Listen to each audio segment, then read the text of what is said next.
कि ठीक है पिताजी, हम विवाह कर तो लेंगे, लेकिन एक पुत्र को जन्म देने के बाद सब कुछ छोड़ के चला जाऊंगा।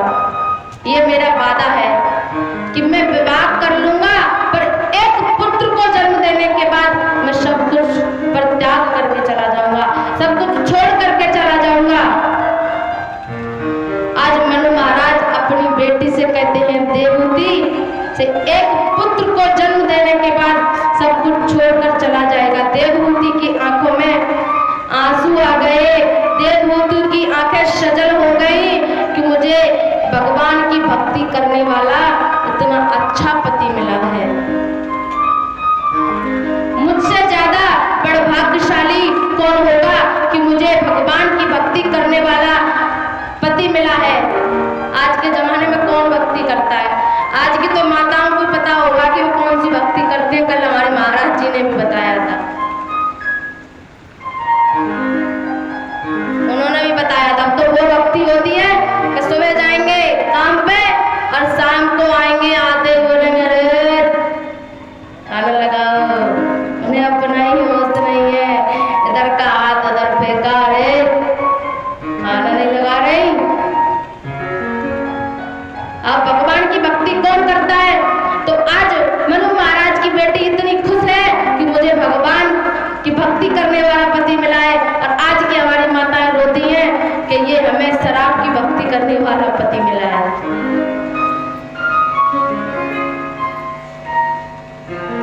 कि ठीक है, एक बेटे को जन्म देते ही हम वन को चले जाएंगे, मैं केवल भक्ति ही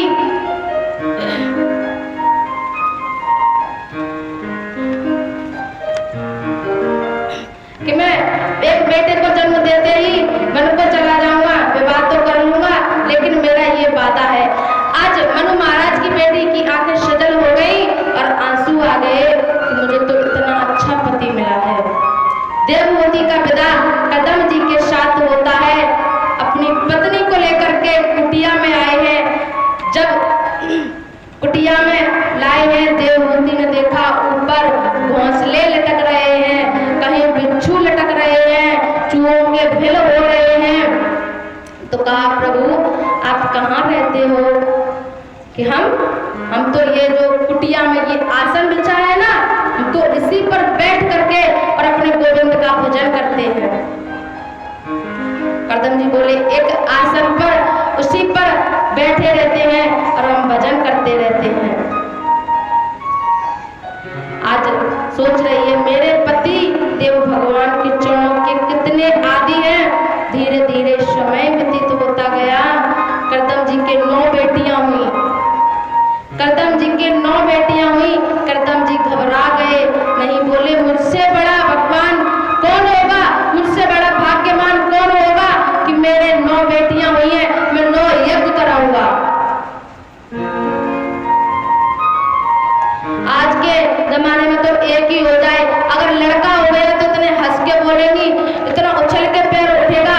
कोई पूछे कि आज बहुत खुश हो, क्या है कि अरे वो मेरे ना नाती हुआ है, और अगर 5 दिन हो गए तो ऐसे मुंह लटकाएंगी जैसे क्या ले लिया, क्या हो गया आज, कैसे हो? कुछ नहीं। तो पूछेगा क्या हुआ है? कुछ नहीं। तो वैसे कहेंगे बेटा हुआ है, और अगर लड़की हो तो कहेंगे कछ ना लोड़िया भई है।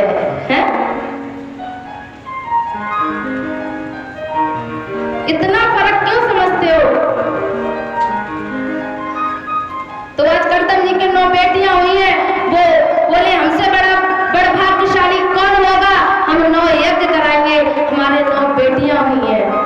करदम जी ने बड़े गर्व से कहा कि बहुत महान है बेटियां, तो देश की शान होती है बेटियां। जितना इसने बेटों से करते हो उतना बेटियों से करो।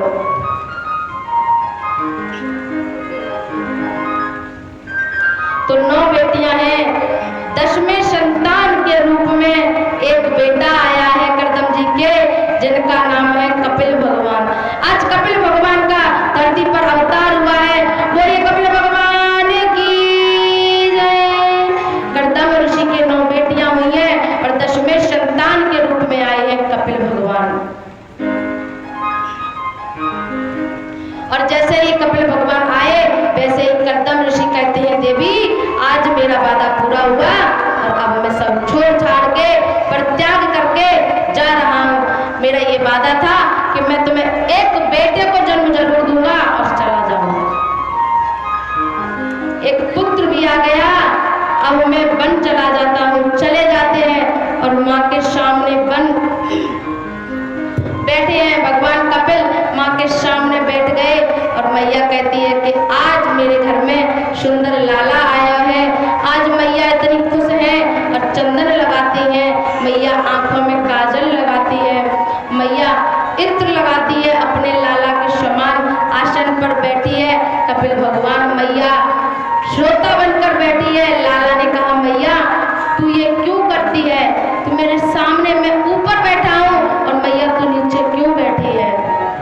तो मैया कहती है, जो बहुत पहले करना था वो मैं आज कर रही हूँ। श्रोता के रूप में माँ देवहूति बैठी है और वक्ता के रूप में कपिल भगवान आसन पर बैठे हैं, सम्मुख बैठी है। मैया अपने पुत्र से कहती है, बेटा तुमसे कुछ पूछना चाहती हूँ। भगवान कपिल बोले, मैया पूछो, क्या पूछना चाहती हो? कि ये 5 ज्ञान इंद्रियां हैं, जो कर्म इंद्रियां हैं, ये अपनी ओर खींचती हैं।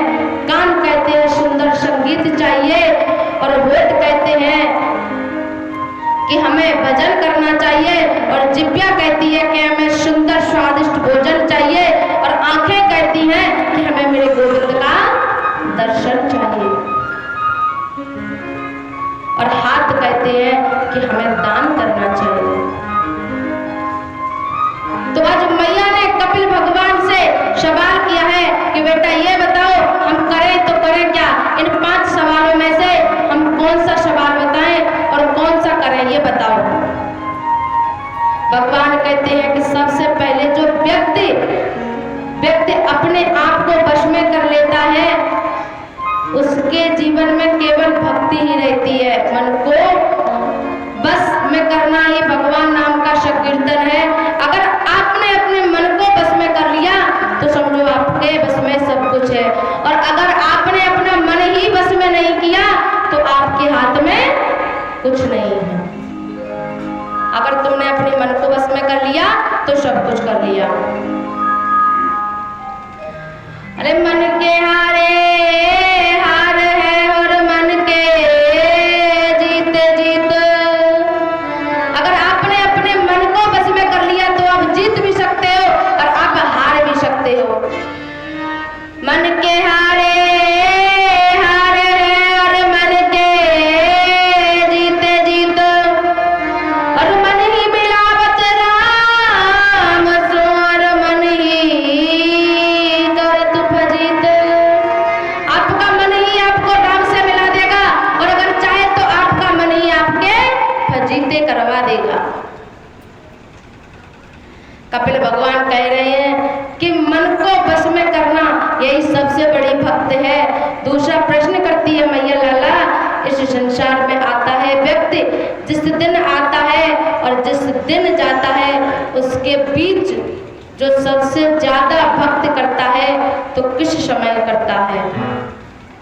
वो होता है जीवन में जिस दिन आता है उस दिन जीवन शुरू होता है और जिस दिन जाता है उस दिन जीवन खत्म होता है। जो इस दुनिया में आता है वो यह कहता है कि बेटा मैं बहुत दुखी हूँ, कितने भी पैसे वाला हो फिर भी वो यही कहेगा कि मैं बहुत दुखी हूँ। और अधिकतर जिसके पास ज्यादा पैसा होगा वो हमेशा पैसे के लिए रोता रहेगा कि हमारे पास पैसा ही नहीं है। तो भगवान कहते हैं मैया, अगला प्रश्न कहने वाली थी तो भगवान बोले, ये मनुष्य दुनिया में आता है, आना जाना इसका लगा रहता है, तो इसको सुख कब मिलता है?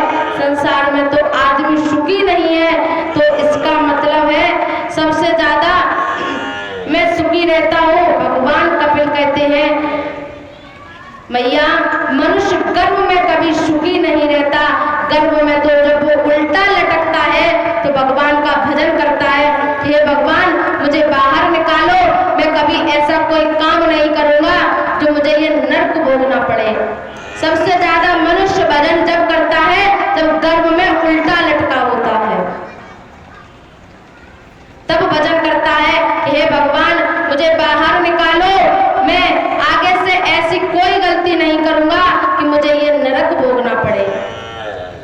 ये जितना भजन 9 महीने में करता है उतना भजन ये बाहर आकर नहीं करता। क्यों? यहाँ उल्टा लटक रहा होता है। जब ये 7 दिन का होता है तो पानी मांगता है, और जब ये 8 दिन का हो जाता है तो ये मनुष्य अंदर से ही खाना मांगने लगता है। इसका मन बहुत विचलित हो जाता है, ये निर्माण होता है। और जब ये 9 मास का होता है तो उसकी किडनी और लीवर काम करना शुरू कर देते हैं। भगवान कह रहे हैं अभी गर्भ में है तो भजन कर रहा है और बाहर आके ये भजन नहीं करेगा। गर्भ में तो भजन कर रहा है कि